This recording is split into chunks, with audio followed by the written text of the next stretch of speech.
on the eve of this, the biggest election in possibly in United States history, including the presidency. I think it's important that the American people have a chance to look at this.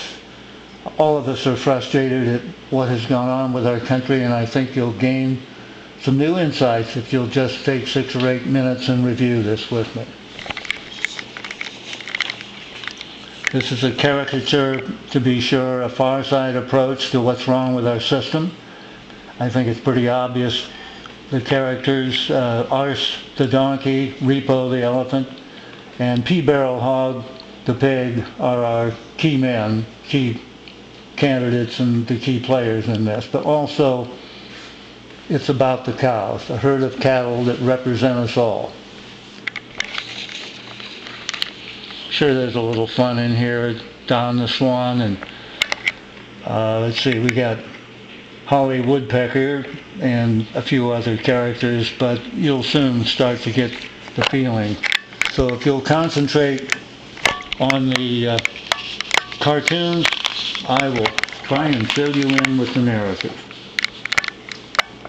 Once upon a time, there was a very large herd of cattle. In the valley in which they lived was very nice, but it had become crowded and was ruled by other animals that didn't seem to care about the cattle. There was a special group of cows that were more concerned than the others, and they decided to strike off on their own in search of a better place to live and raise their families.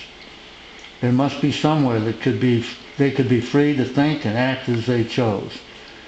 They'd heard stories of a distant land that was very beautiful. The stories were so wonderful, a few other animals and some birds asked if they could join them. And the cows agreed. So they started off over the ridge and through the hills and arrived at a very large lake. They had worked very hard to prepare for the journey, and they heard that the other side was in reach for strong swimmers. Many were exhausted, but reached the other shore and continued on. It was a long and difficult journey, and some became lost along the way. Finally, after a long climb, they reached the top of a large hill. Before them lay the most beautiful valley they had ever seen. There were tall trees for shade and a wonderful meandering stream which would provide plenty of water and huge fields of lush green grass. But they knew winter would soon be here and it would be difficult to find food. So they busied themselves storing grass and helping each other prepare shelter. They were so happy they wanted to sing. But they remembered that winter was approaching and they needed to make preparations. The cattle all worked together for the good of all animals, not just the herd, even though no one had been selected to lead them. For they all had something in common, the will and the spirit to seek a better life. Although they realized they needed a leader, they must first make some basic rules to encourage them to live by and to live in harmony. Freedom, the very reason they left the old valley, was the one thing that must be maintained. Some of the older cows and bulls gathered together and prepared the rules by which they would be governed. The cows had become friendly with other birds and animals that already lived in the valley. They learned much from them about the sources of food and how to provide shelter for the herd, but they still needed a leader. They planned a meeting and asked everyone who it should be.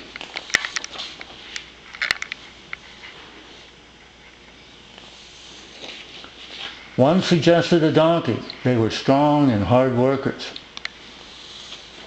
Another thought perhaps an elephant. They were very large and lived a long time and often became very wise. Yet another suggested a pig. They were very smart and resourceful. They could survive and prosper on almost anything.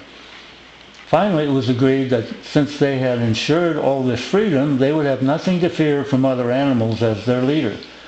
Luckily, there was an elephant and a handsome donkey that had made the trip, and they both were full of new ideas and wonderful intentions for the good of all. Also, there was a very smart pig who had survived the journey and was available if the donkey and the elephant didn't work out. They tried to reach agreement on who should lead. It was very close between the donkey and the elephant, with the pig a distant third. It's hard to tell if the pig was smiling or frowning, since one side of his mouth went down while the other side went up. Maybe that's why he came in last. He never liked his name, so he decided to change it to P-Barrel Hog, and to show how important he was, he added Esquire to the end. Now that's a cool name, he thought to himself. From time to time they gathered to decide who would lead, and as they had agreed. First the elephant won, and for many years they followed his leadership and ideas.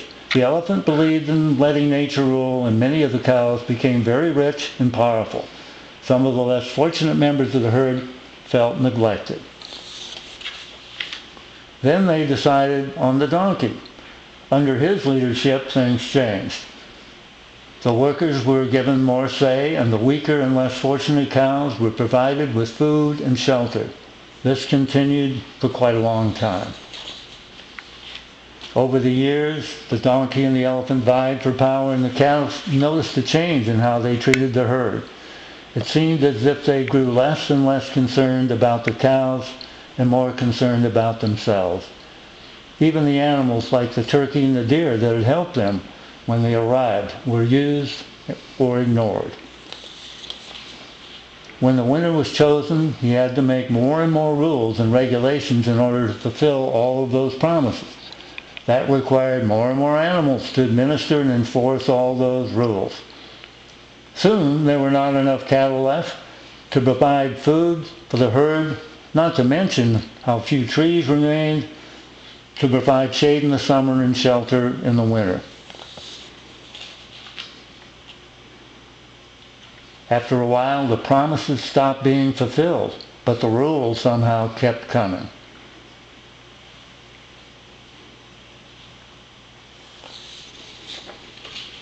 For years now, both the donkey and the elephant used the pig as their counselor, and he had grown fat and arrogant. In fact, he seemed to have more power than either. The members of the herd grew very disappointed and confused. One day, when the pig had gone away with the elephant and while the donkey slept, they all got together. They discussed their situation but could not decide what to do. One of the younger but respected cows finally spoke. She asked, "Why do we need these other animals to direct our lives in the first place? Wouldn't one of our own be better able to understand what is best for all of the cattle?" Since the rules allowed this freedom, they decided on a new leader. He was a young bull who was very strong but gentle. When the donkey awoke and the pig and the elephant returned, they again gathered the herd. They told the donkey and the elephant of the election. Both were very upset. And the pig was even more concerned because he had not bothered to become friends with any of the cattle.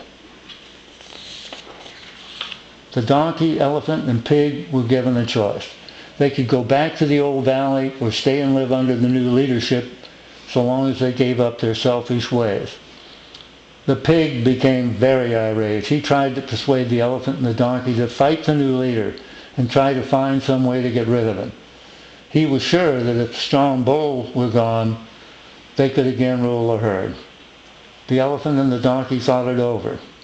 They both realized it would not be the same, but they remembered how wonderful it had been when they first arrived and how relieved they were to be away from the problems of the old valley.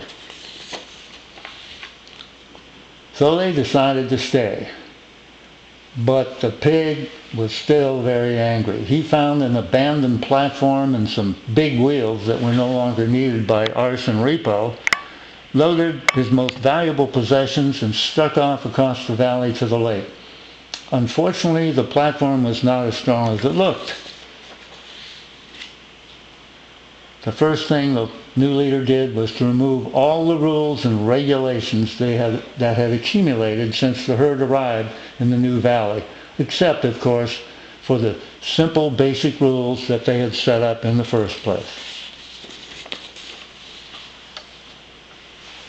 Peace and harmony returned to the valley and the herd. They once again had something in common, and they lived together happily for a long, long time.